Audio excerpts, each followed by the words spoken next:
Good morning, I'm Diane Smith, and welcome to Capitol Report Morning Update for Monday, June 6th. Here's the latest from the state capitol this morning. The legislature has 3 days to take action on bills. The 2011 session ends Wednesday at midnight. Both the House and Senate held sessions on Saturday. On Friday afternoon, the House began debate on SB 913, the mandatory paid sick leave bill targeting the service industry. It lasted more than 11 hours, ending just after 3 o'clock Saturday morning. Here's a little bit of that debate. Mr. Speaker, this bill requires employers with 50 or more employees to be paid a paid sick leave. To acquire the hours, you get 1 hour for every 40 hours that you work. The employer will provide paid sick days to service workers in 68 federal standard occupational classifications that are paid by the hour. The bill begins January 1st when they will start their accrual, 2012. If you have worked, you must have worked for the employer for 680 hours. You must work for the employer an average of at least 10 hours in the most, which you are listed for on the most recent completed calendar quarter report. Those of us on this side of the aisle believe with every fiber in our body that the people who proposed this legislation are good and decent people and proposed it for a good and decent reason. But we also know that many people who this bill will affect are very, very concerned about its effect. They believe, as I said earlier, that at this point in our history, at this point in our state's time, if you will, in this economic crisis, it is the absolutely worst thing we could do. It is the worst signal we could send. Because above all else, what we need in the state of Connecticut is jobs, jobs, jobs.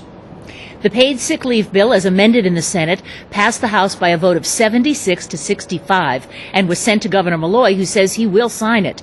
The passage of this bill makes Connecticut the first state in the nation to have such a law. Meanwhile, on Friday, the Senate debated HB 6599, which adds gender identity and gender expression to Connecticut's anti-discrimination laws. The bill passed by a vote of 20 to 16. It now heads to Governor Malloy for his signature. On Saturday, the Senate passed SB 1001, the governor's first 5 job incentive program, by a vote of 32 to 4, and SB 1003, establishing a Connecticut airport authority, which passed on consent. And SB 929, a major bill addressing Connecticut's achievement gap, was also passed on consent, but without a provision to change the starting age for kindergarten. That was amended due to fiscal concerns. It was amended out, but it will be studied for future implementation. The closest vote in the Senate so far this session came on Saturday, as close as you can possibly get. SB 1014, the bill that decriminalizes the possession of half an ounce or less of marijuana, making the penalty an infraction. Here's some of that debate. Why do I get so bent out of shape about this?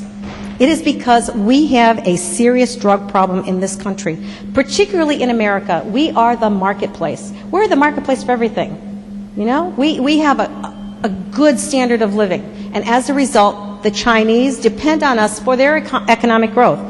I'll tell you, countries that mass produce drugs see it in exactly the same way.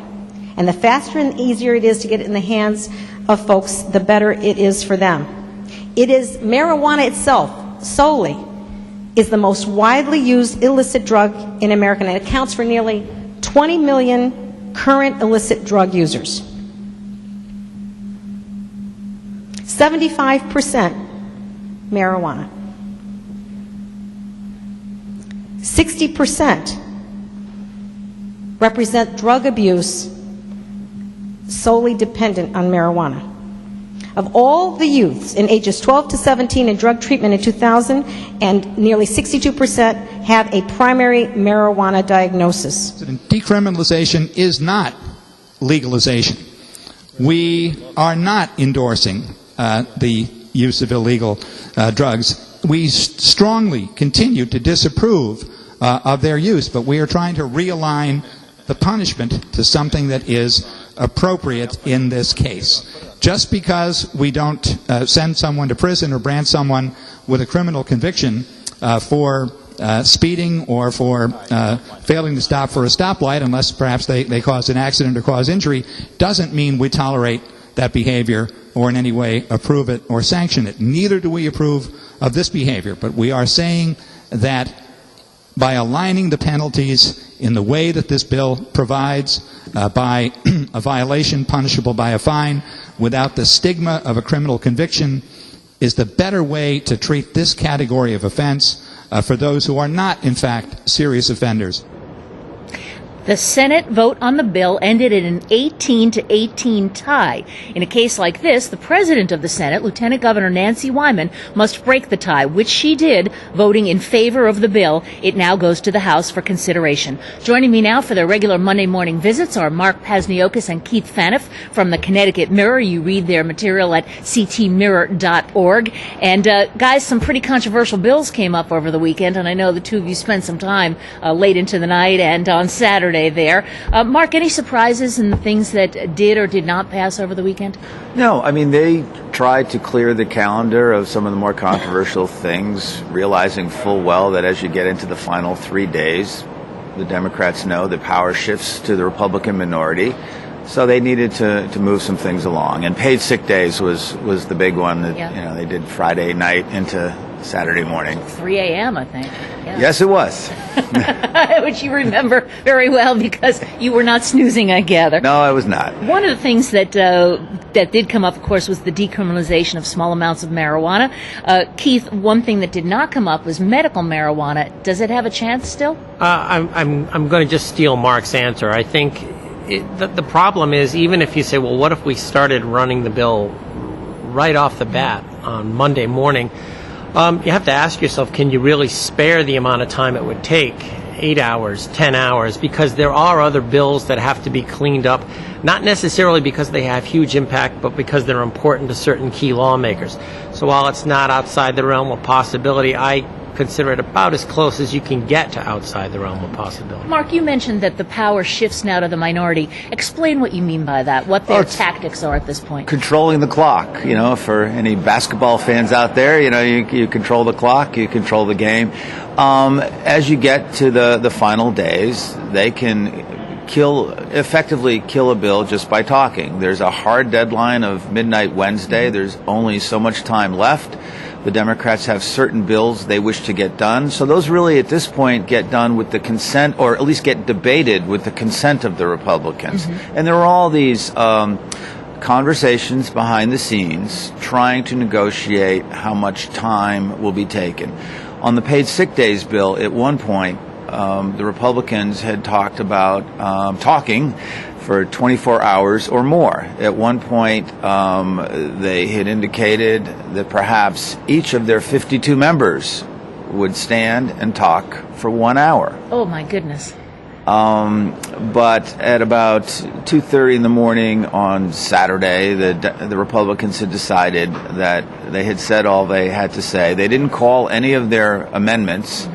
And they started to wrap it up at 2:45, and the thing quickly came to an end at 3:01. But that's what happens at the end of the year, and that's why the Democrats really needed to move all the controversial business earlier.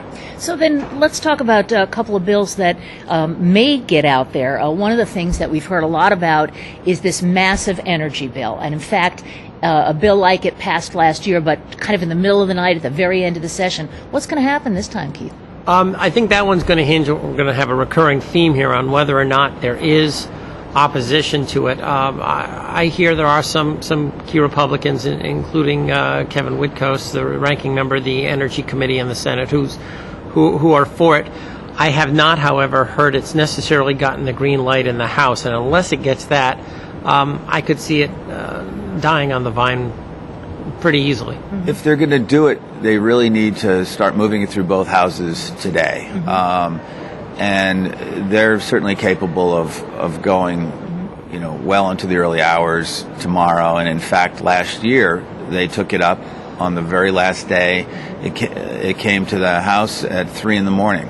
And that's when they debated it, from 3 until 6 a.m. Mark, it's such a big bill, and a lot of it is policy things. Is there anything in it that really matters to consumers? They're going to repeal that extra tax on your electric bill. Well, I mean, this is one of Malloy's initiatives. It's taken elements of the bill from last year and rolled it in with, his merger of the DEP and DPUC. So you do have the weight of the governor behind it. So if they don't do it, they'll have to, I think, carve out some things on the merger and try to take them up at some point, whether it's now or whether it's in a special session. Just one quick note on that. The energy bill is not the only mechanism, the only option they have if they want to remove that surcharge that people have been paying, CL&P customers have been paying since January. There is one more budget implementation bill that has to get done. I don't think anybody would fight that. It's germane. You could put an amendment on that. In fact, I think that's probably the more likely route. One other interesting thing on that, CL&P customers have been paying since January. That money is supposed to basically go straight into this budget. It's only the payments starting in July that would be used to pay off some borrowing. So even though we don't need the borrowing, and I feel pretty confident it's going to come off your bill in July, some people have been saying, hey, can you still rebate the money paid from January through June? The problem is the state wants to hang on to that money. So I'm not counting on getting it back. I wouldn't count on seeing anything Yeah. coming back. Speaking of some bills that may still be alive, maybe as being tacked onto an implementer, one issue we talk about every year, Sunday sales. Is it alive? Is it gone? I'll go back to my first answer. Given that any concerted opposition can kill it by talking, it gets more and more difficult. Now, there was more support, I think, more support generally, and the administration, wouldn't mind seeing it. But really, all it takes at this point is a handful of people who want to talk and talk. It doesn't mean it can't be done, but it just makes it more difficult. One of the things that, of course, is going to be left undone is the CBAC agreement, because there's no way they can vote on it in time. The unions have said that. So how does the legislature close without having that major detail of the budget in their pockets? Honestly, I don't think this is an unsolvable problem. I don't think anyone has the answer yet. When I've asked, be it the administration or any the legislative leaders, can the legislature effectively ratify in advance a tentative deal and basically say, if the unions approve it later this month, we're also on board? Nobody's quite sure about that. If for some reason the lawyers, though, come back and say they can't, that's not going to stop the legislature from coming in. I have no doubt if Governor Malloy has a concession package for worth $1.6 billion, he's going to call them in and say, give me a day this summer, June 25th, June 30th, whatever. And they'll lose a day of vacation. They'll come in and vote then. Yeah. You went to that meeting that they had. Now, actually, it was closed at the Armory, but you were one of the reporters who was there talking to people as they left. There was one report that said only 100 people showed up, but you said no, it was quite a bit more than that. Well, the union leaders were claiming they had over 250 people signed up to submit questions, and they thought the crowd was closer to that. I thought that the meeting was interesting because there were really two constant themes. Both we've been hearing a lot. One is everybody's more worried about the health insurance changes, the proposed changes, than the 2-year wage freeze. Right. And also, I'm beginning to think the perception of public scorn might be factoring into the vote, that some people are saying they just are getting angry with the way they're perceived by the media, as they're portrayed by state officials, as they think the general public is treating them. And I don't know if that's going to translate into how they vote, but it's apparently gathered a lot of talk over the weekend. Yeah. Mark, it was pretty obvious with the governor's comments last week that if this doesn't get passed, all hell is going to break loose, if I can say that. We're going to say that. We're on cable. That's right. We're on cable. Really, it's going to get ugly. No, it is going to get ugly.